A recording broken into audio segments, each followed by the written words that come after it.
আপনি এখানে? আমি পুরো হাসপাতাল আপনাকে খুঁজলাম, কোথাও খুঁজে পাচ্ছিলাম না। আপনার কথাই ঠিক হয়েছে, আমার মা সুস্থ হয়ে গেছে। আপনি অনেক দোয়া করেছেন আমার মায়ের জন্য, আপনাকে অনেক ধন্যবাদ। আপনার মা ভালো হয়ে গেছে জেনে ভালো লাগতো। তো আপনার মুখটা এরকম শুকনা কেন? আপনার পেশেন্ট এখনো কোমা থেকে ফেরেনি, তাই না? ফিরবে, খুব জলদি ফিরবে, দেখবেন। আমি অনেক দোয়া করব তার জন্য। আচ্ছা, সে কি এখন ইমার্জেন্সিতে তো নেই? স্পেশাল কেবিনে। তো দেখা করা যাবে তার সাথে? আপনি ভেতরে যান। আপনি যাবেন না? আমার আসলে আরেকজন আসবে, কোনো সমস্যা নেই, আপনি ভেতরে যান। কে বলবেন আপনি মিসিসিপির বন্ধু, আমি পাঠিয়েছি। শুনুন, তাড়াতাড়ি আসবে কিন্তু। আমার সাথে কিন্তু আপনার এখন অনেক কথা বাকি আছে। সব শুনবো, আমি আসছি। আসসালামু আলাইকুম।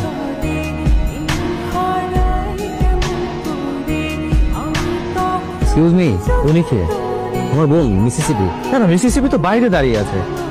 মিসিসিপি তো আমাকে ভেতরে পাঠালো, বললো তার, কি বলছেন আপনি? বললো তার পেশেন্ট কোমায় আছে, আমি দেখা করছি। না, মিসিসিপি আমার সাথে ছিল এতক্ষণ। আরে স্ট্রেঞ্জ, আমার বোন সে। আপনি এরকম সরগোল করেন না তো, আপনি আমাকে জানতো ভাই। এমনিতে আমাদের ফ্যামিলি, আমরা খুব আপসেট। আচ্ছা, আপনি এক কাজ করেন, মিসিসিপি আপনার পরিচিত তো, আপনি আমার কাছে দোয়া করেন যেন ও খুব দ্রুত কোমা থেকে কাম ব্যাক করতে পারে। তখন একটু সাথে দেখা করবেন, তখন তো আপনাকে চিনবে, তাই না? প্লিজ লিভ নাও।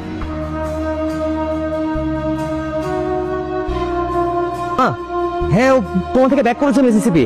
হ্যাঁ, না না না, এখনো কথা বলতে পারছে না, বাট আমার সাথে ইশারায় কথা হয়েছে। মা, তুমি তাড়াতাড়ি শুকরিয়া নামাজ আদায় করো, আর আমি আত্মীয় স্বজন সবাইকে কল দিচ্ছি, তুমি তাড়াতাড়ি নামাজ পড়ে আসো হসপিটালে।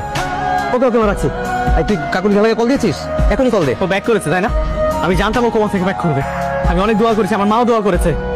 আমি ওর সাথে এখনো ডাক্তার দেখছে। প্লিজ আপনি একটু ওয়েট করেন, পরে একটু পরে। হ্যাঁ, কেমন আছেন মিসিসিপি? শরীর ভালো? আমাকে চিনতে পেরেছেন? আমি ভোর, আপনার সাথে আমার আইসিইউর সামনে দেখা হয়েছিল। আমার মা প্রচন্ড অসুস্থ ছিলেন, আপনি দোয়া করেছিলেন আমার মার জন্য। আপনি যেদিন বলেছিলেন আমার মা সুস্থ হয়ে যাবে, সেদিনই সুস্থ হয়ে গিয়েছিল। মিসিসিপি, আমি ভোর, আপনার সাথে আমার কত কথা হয়েছে, কত সুন্দর সুন্দর কনভারসেশন, একটা বন্ধুত্বপূর্ণ সম্পর্ক হয়েছে আমাদের। মনে পড়ছে না? আমি ভোর। একটু কেন, সেটা আপনাকে কেন বলবো? আপনি আপনার কাজ করেন।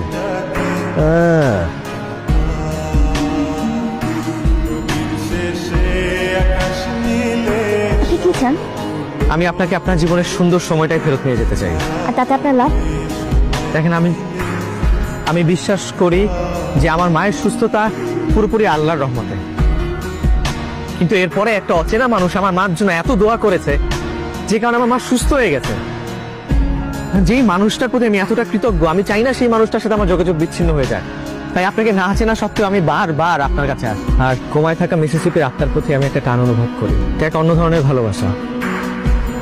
হয়তোবা এই ভালোবাসাটা আত্মার মতোই অদৃশ্য, কিন্তু বিশ্বাস করেন, এখানে কোনো লাভ লোকসান নেই। আমি শুনেছি, আমি যখন কোমায় ছিলাম তখন আপনি বারবার এসে আমার খোঁজ নিয়েছেন, আমার জন্য অনেক দোয়া করেছেন। আমি তার জন্য আপনার কাছে কৃতজ্ঞ। আপনার সাথে হসপিটালে কি ঘটেছে সেটাকে আমি একদমই ছোট করে দেখছি না, কিন্তু পৃথিবীটা অনেক রহস্যময়। আমি সেখানে আমি আপনার বিশ্বাস ভাঙাতে চাই। আপনি আমাকে একটু সময় দিন প্লিজ। দেখেন, আপনার মনে আছে আপনি আমাকে অনেক কথা বলতে চেয়েছিলেন, অনেক কথা। হ্যাঁ, আমি আপনার চোখে জমে থাকা অনেক কথা দেখেছি, যেগুলো আপনি আমাকে বলতে চেয়েছিলেন, কিন্তু আমার শোনা হয়নি। কি বলছেন আপনি এসব? দেখুন, এসব কথা শোনার সময় আমার নাই, আমার হাতে অনেক কাজ। I am sorry, I have to go. আপনার ফোনটা একটু দাম, লকটা খুলে দাও। এটা তো আপনার হোয়াটসঅ্যাপ নাম্বার? জি। আমি আমার বিয়ের ইনভিটেশন পাঠাবো, আপনি অবশ্যই আমার বিয়েতে আসবেন। আপনি আসলে আমি খুব খুশি।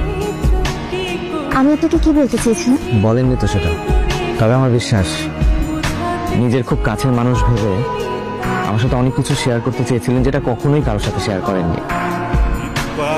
আমার সাথে কাটানো প্রতিটা সুন্দর মুহূর্তের কথা মনে পড়লে আপনি আরো বেশি তৃষ্ণার্ত হয়ে যাবেন, আরো বেশি অস্থির হয়ে যাবেন। মিসিসিপি, কিছুই কি মনে পড়ে না? আমি সরি, আমার হয়তো এত কিছু বলা উচিত হয়নি। আপনি প্লিজ মাথায় কোনো প্রেশার নেবেন না। আমি সরি, আপনি চলেন, আপনি বাসায় চলেন, আসেন, আমি নিয়ে যাচ্ছি আপনাকে।